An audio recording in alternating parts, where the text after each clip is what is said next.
hustling is healthy up to a point. We need to be mindful as leaders on how much we push and make sure that it's only to a point that's healthy for everyone. Alex Schinasi, co-founder and president of Hulken. Any startup of any size benefits from having hustlers in the early days. But we ended up with an amazing team and it worked out. And I think in terms of my personal leadership, how I evolved over time was that I learned to favor work-life balance a lot more. And as much as we hustled with Ivy, I think it was important for me in that stage of my career and that stage of my life. I'm now a mother of 3, and I very much apply that to my leadership with my team as well, understanding that, hustling is good up to a point.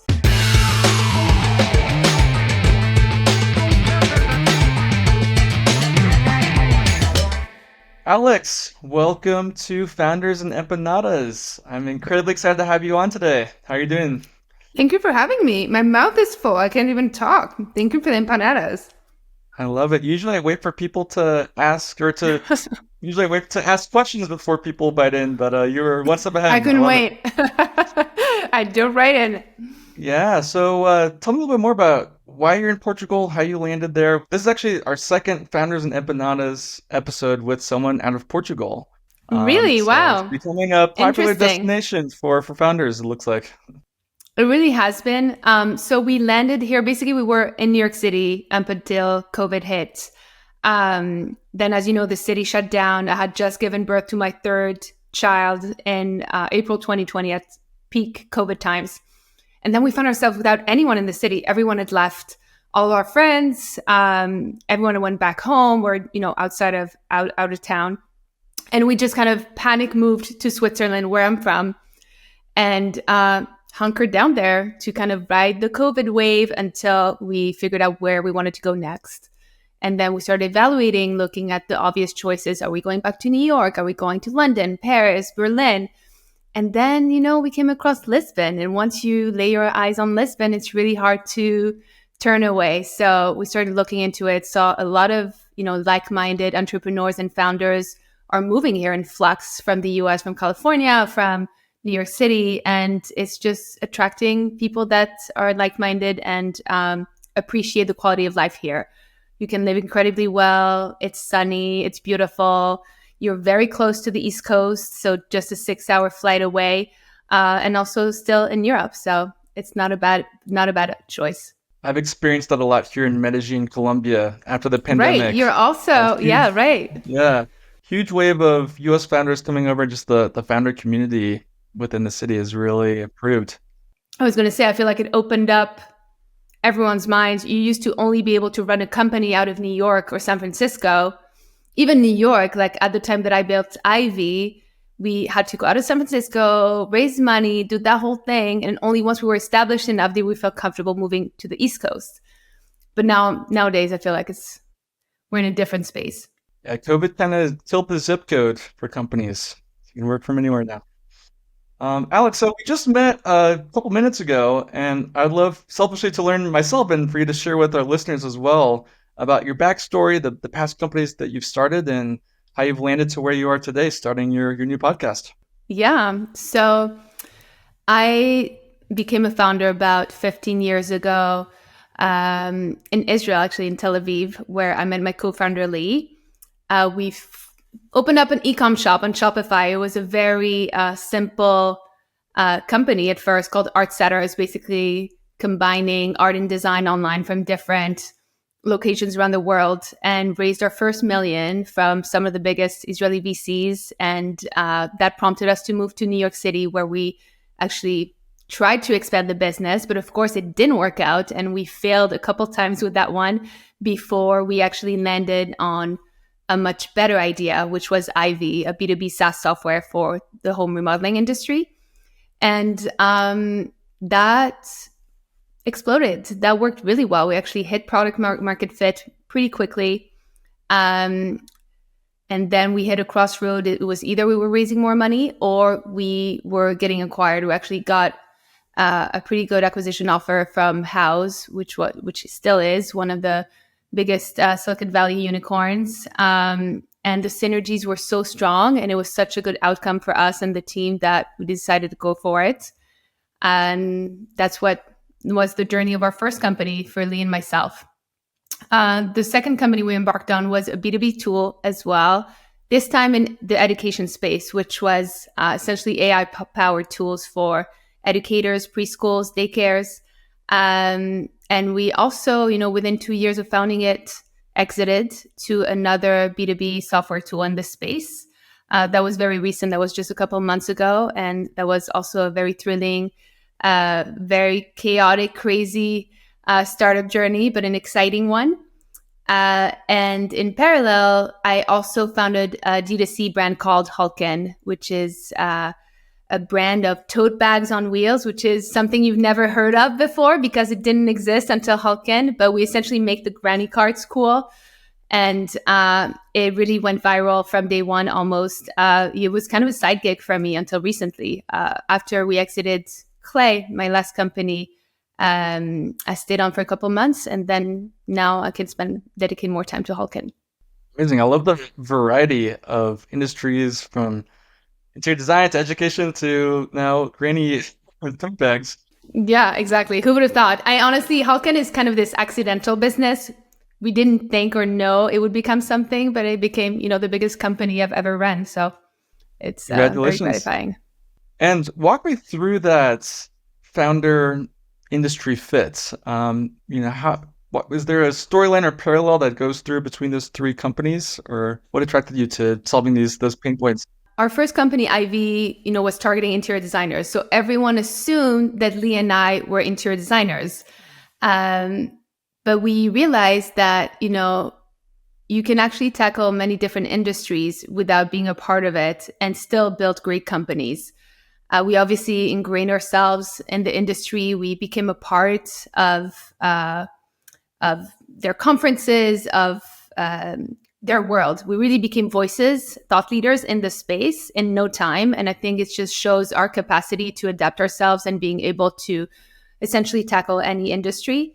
But we didn't have any sort of background in interior design per se, and neither did we in education. But before we pivoted to education, we were actually in healthcare. And I think that's one industry where you actually do need a little bit of an in or some background in order to tackle it in a way that is truly scalable. So we very quickly pivoted out of healthcare into education, and that I felt was much more manageable without having that background. Love it. And Alex, how's your empanadas coming along? Which company out of Lisbon are you rolling with today? This one?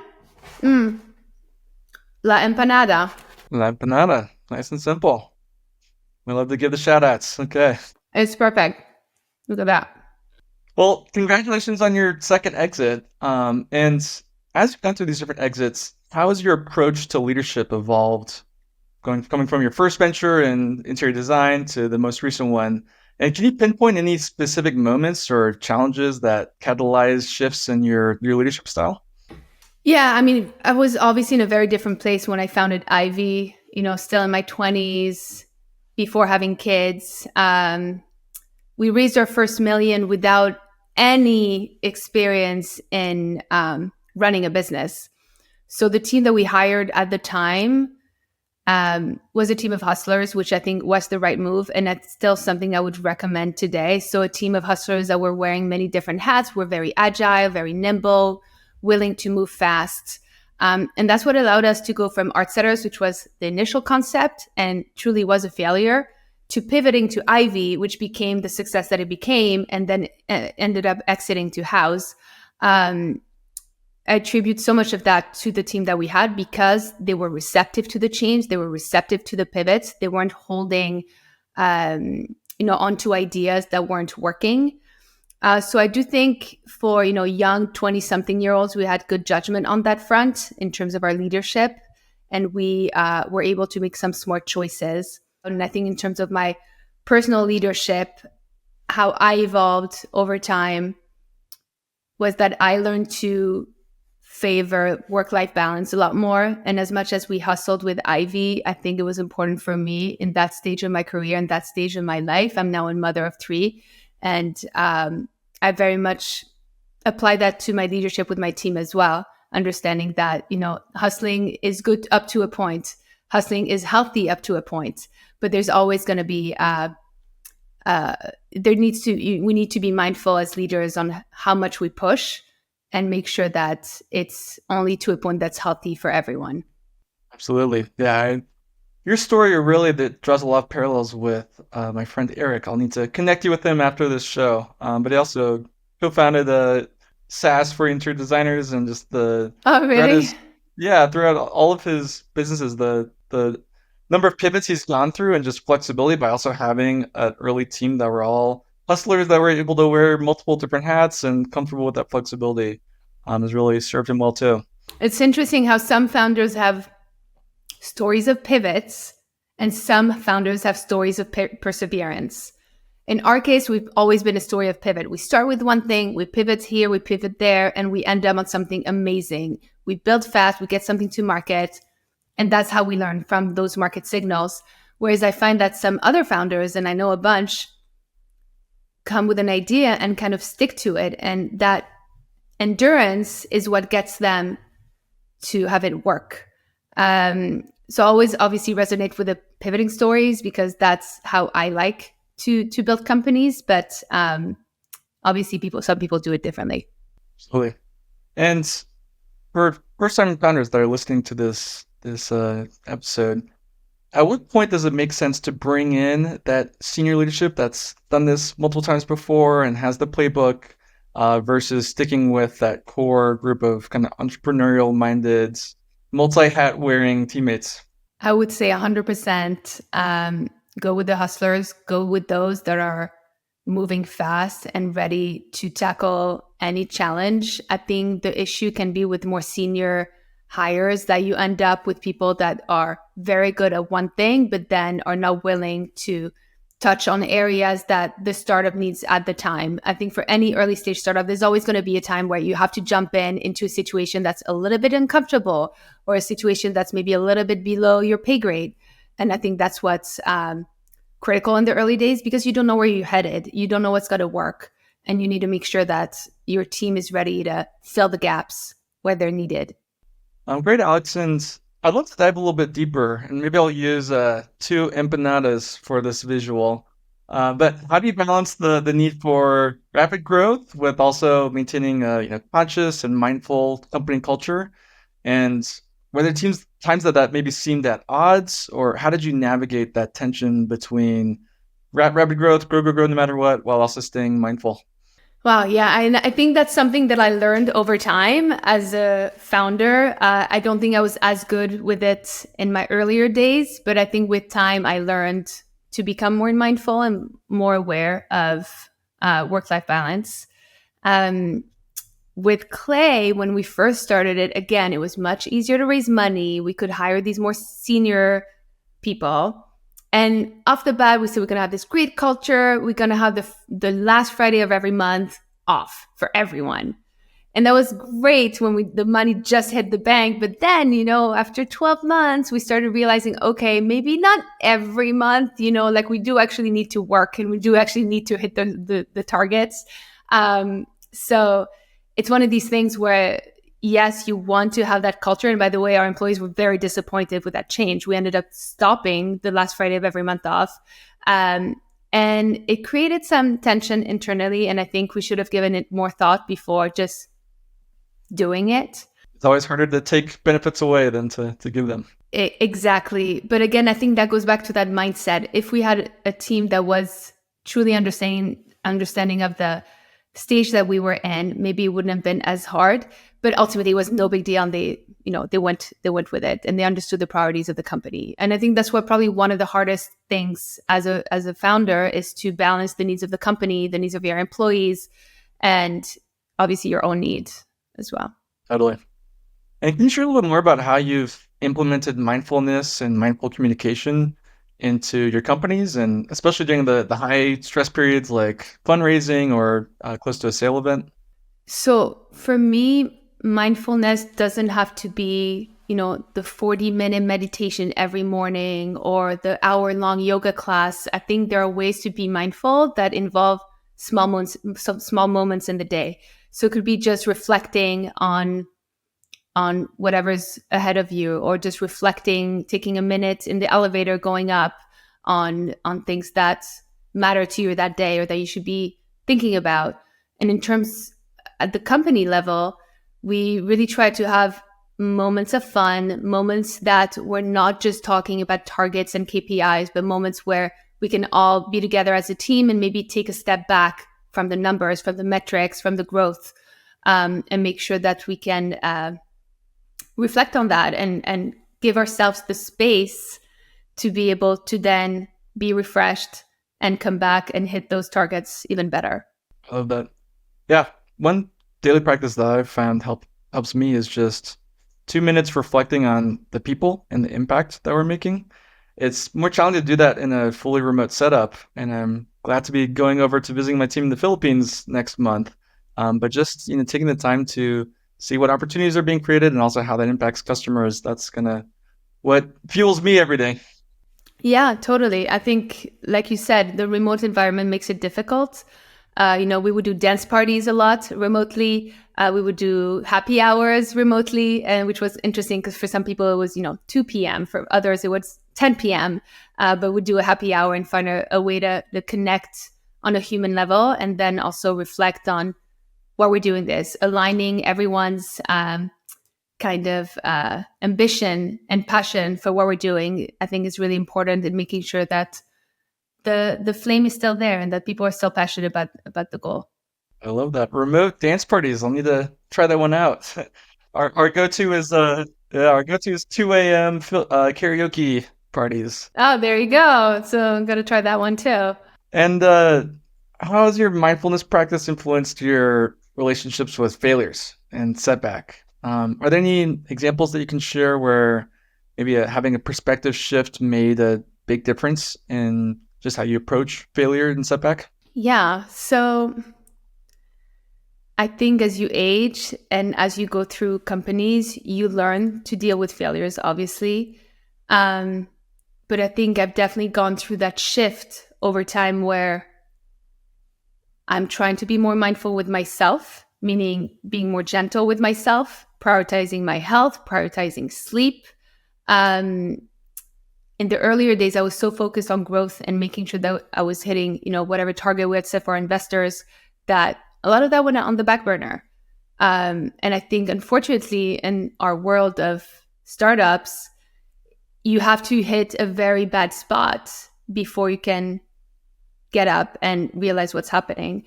I started having panic attacks. We had just moved back from San Francisco back to New York. My son was probably 1 year old. And I think the combination of motherhood and startup hustle just became too much. And that's when you get these physical reaction, when it really becomes so overwhelming that your body's reacting. And at first you don't know that it's a panic attack. You think you're having a heart attack, and that's pretty fucking scary. That's when you really take a moment to reflect and think, okay, what's going on?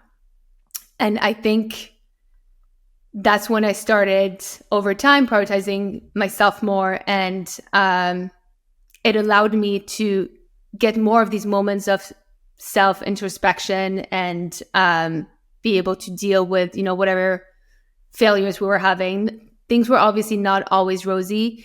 We had a lot of times that we doubted ourselves, and having moments to give myself the space to be able to reflect on that is the only way that you can recover from it, learn from it, and grow from it.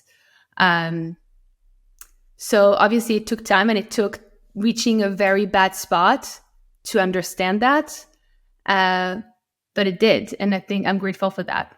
I'd love to learn a little bit more about kind of the experience of becoming a mother and balancing that with your other baby, the startup, and having that balance between the two when you got so many other stakeholders. Any practical tips that you did for structuring your day that maybe other recently new father or mother founders can learn from?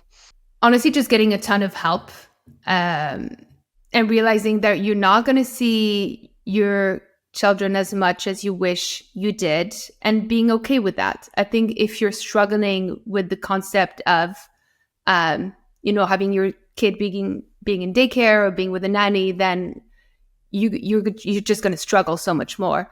So just getting as much help as you can. If you live close to your parents, then great. If you don't,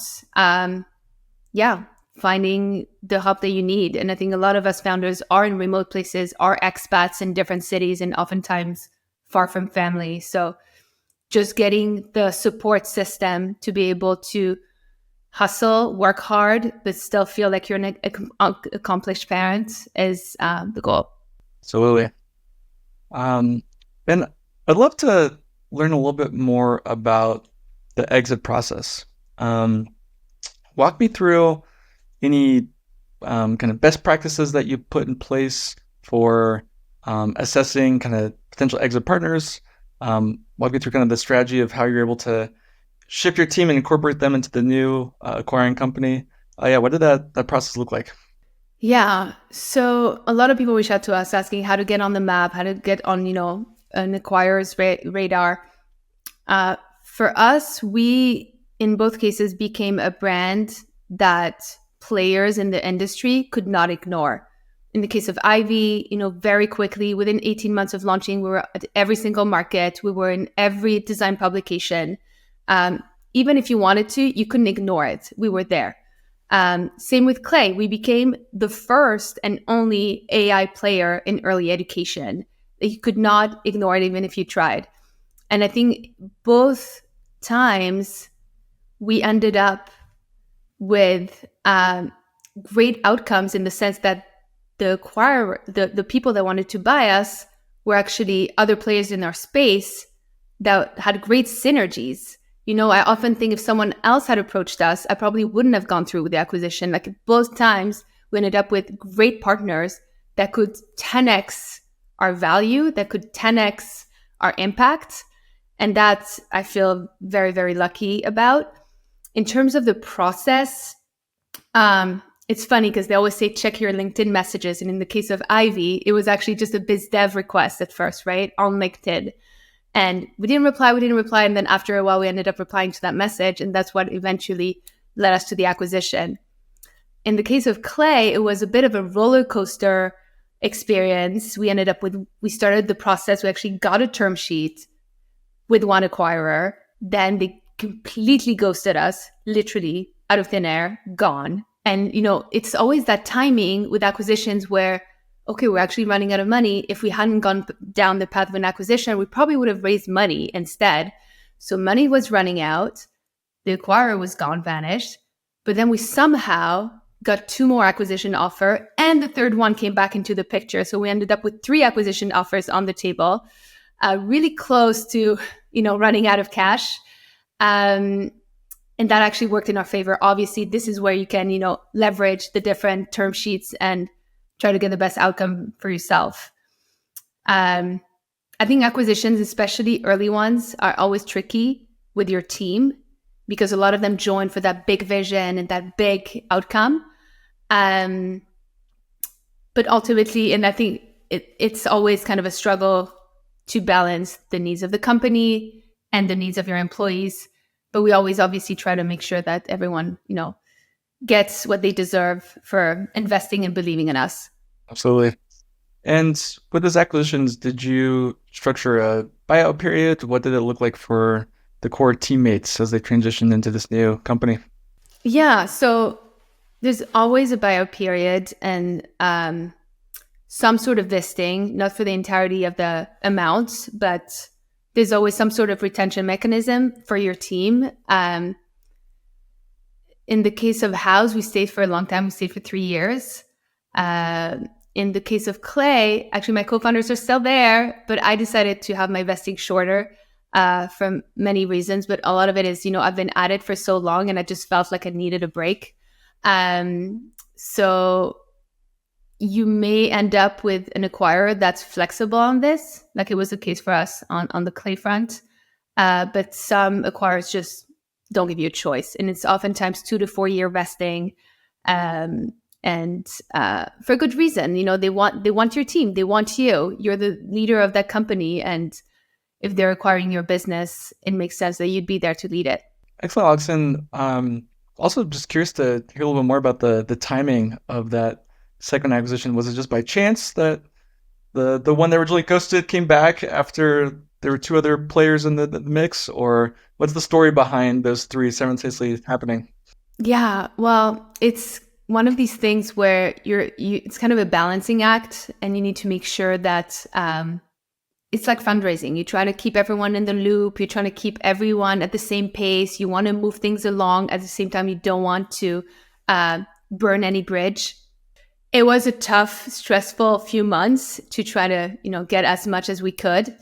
But I think the fact that we ended up with 2 new term sheets definitely, created some curiosity on the first potential acquirer side. And this is what ultimately got us 3 term sheets in the end. So you definitely have to manage these relationships. You have to make sure that you're keeping everyone's interest at peak, and that you bring value to the conversation to an extent that can hopefully bring a better outcome for you and your co-founders. Well, bet. I'd love to dig a little bit deeper into parenting as a founder.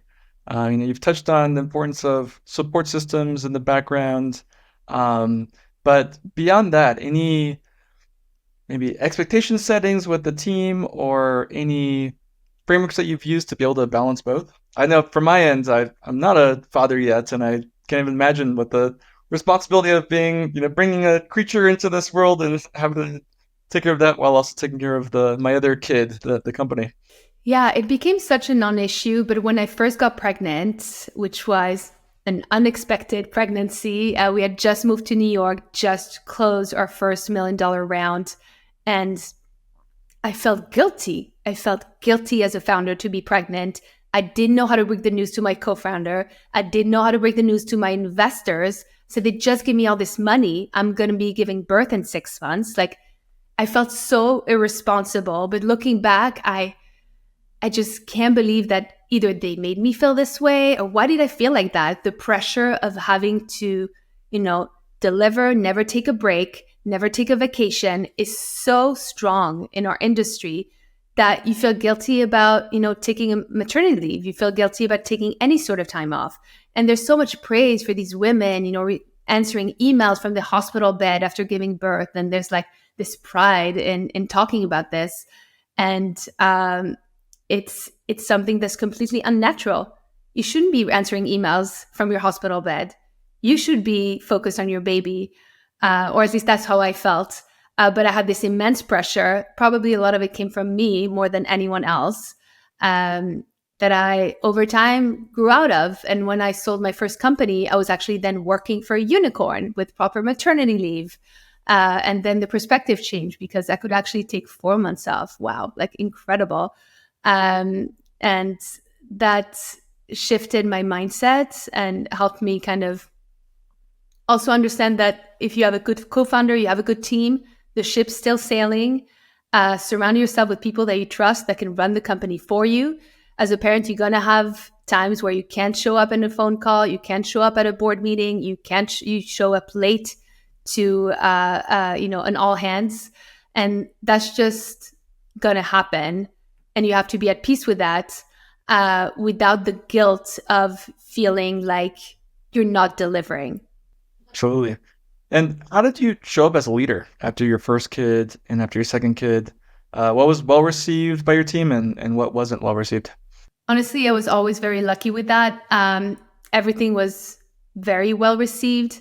I did get one comment from an investor in Silicon Valley telling me I wouldn't be a good CEO as a mother, which was crazy. And I don't think he could even say those words out loud nowadays, right? But at the time, I was just like, maybe he's right. Maybe I can't be a good CEO as a mom. I have a 6-month-old. Like, I of course, I'm going to have setbacks and I'm going to have things that come in my way to be able to truly show up for the company. But I know that that's BS, right? Like, I know now. But at the time, I was insecure enough that I found some truth in that. And I think as you age and your kids get older and you have more kids and you run more companies, I'm now in my 3rd company. And, my 3rd company, Hulken, I ran on my nights and weekends for a year. And it, crossed 8 figures in 3 years. So it just shows that if you surround yourself with smart people, kind, understanding people, again, the importance of team, you'll find yourself in a good position to be able to be a parent and run a successful business. And what are some of the parallels that you found between being a founder and being a parent? Has your founder journey helped prep you in any surprising ways for parenthood? Well, definitely the lack of sleep and the waking up in the middle of the night worrying about a million things. Used to be about my KPIs and my board meetings, and then it ends up being, oh my God, I forgot to buy my kids costume for whatever dress up party at school. So there's always something, right, that's going to keep you up at night. And I think as a founder, but as a parent, you learn to essentially live on very little sleep, and you also learn how to live with that, and it ends up being completely fine. Again, about prioritizing your health and all of that. I think you learn that you find your ways to overcome it. Absolutely. And I'm curious with your more recent company, if there's been different perspective that you've had with teammates that are now parents, and how you treat them differently now that you've gone through that experience yourself versus your first company before going through motherhood yourself. Yeah, I think so. I think I was tougher on women before experiencing myself. I think, how I received comments on my first pregnancy, I think I maybe was judging myself too. There's that expectation that you have to be at 150% all the time, and that's just not going to be the case. And I think even myself, I would think that of other women at the time. And I've seen a lot of female leaders think, very harshly of women taking time off, or of women maybe putting their kids first in that dynamic. So I for myself, when it's happened in my own companies, we obviously always try to be very welcoming. It's very normal for kids to show up in Zoom calls. If you run a remote company, that it's become very normalized. And actually, I think I've had a very big shift of mindset when my male co-founder, who has 4 kids, brought one of his kids on Zoom once in the middle of a VC meeting. And I was like, I would never do this. I would never allow myself to have the kids storm in the middle of a meeting with a VC. Like, that would be insane. I would hate myself for it. I would feel so embarrassed.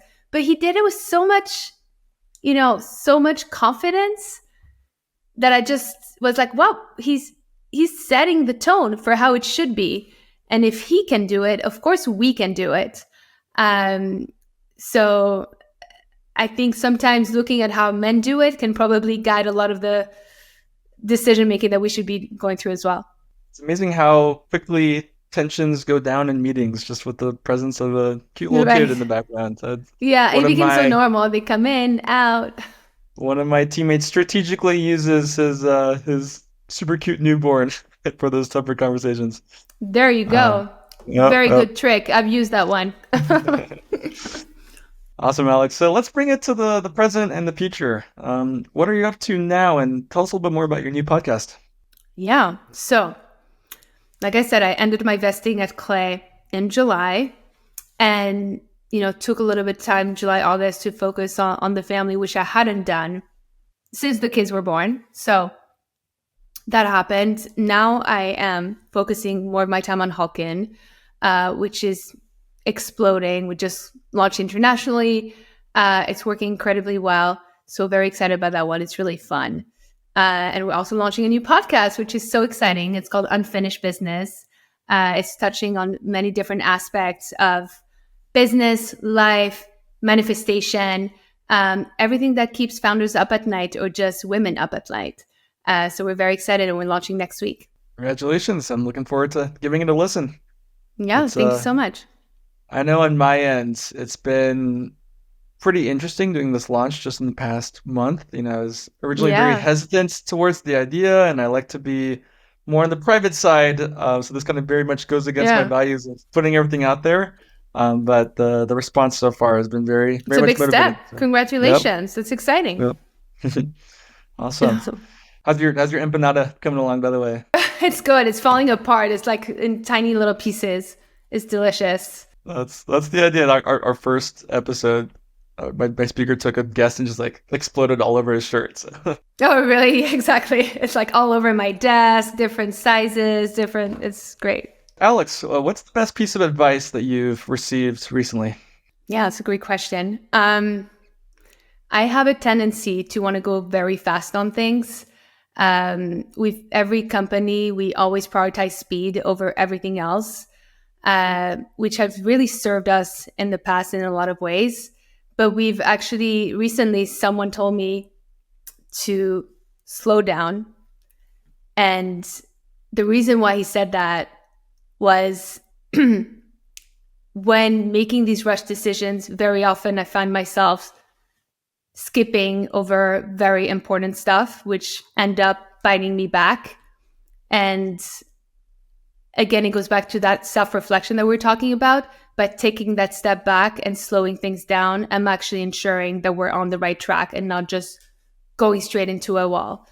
So as much as I prioritize speed in everything that I do, I think I try as much as possible to slow things down. I'm always, interviewing on a podcast, jumping to pick up my kids, rushing to a yoga class, rushing to that investor meeting. But it doesn't actually allow for any space on self-reflection. And I think that's important. Can you share any specific examples of how you've been able to tactfully slow down? It's hard. I'm still working on it. Again, it's these small moments. It's sitting down at my desk and doing a to-do list on my notepad in the morning. It's going down to pick up my son and thinking about all the things that I've worked on today, what's on my schedule for tomorrow. I don't have moments where I can self-reflect, and I have to use the moments that are transitional to do that. So as much as I want to rush through things, using these moments where I'm in between stuff to think about all these different aspects of my day, of my life, just allow me to be more self-aware and make smarter decisions. Yeah, I know a lot of spenders, myself included, we struggle with slowing down. Our brain is running at a very fast RPM, and it's tough Exactly. to We're just shift not down. wired in that way, but it's actually, I think, counterproductive in many ways. Absolutely. Alex, well, beyond the upcoming podcast, Unfinished Business, where else can people find you online? Yeah, so you can follow me on LinkedIn, follow me on Instagram. That's where I share a lot of my podcast content and my business updates. So look forward to staying in touch. Excellent. Well, thank you so much again, Alex, for coming on board and for making the messy empanada still work. You've done it gracefully. Yeah, listen, it's almost finished. Thank you, Joshua, so much. Thanks so much, Alex.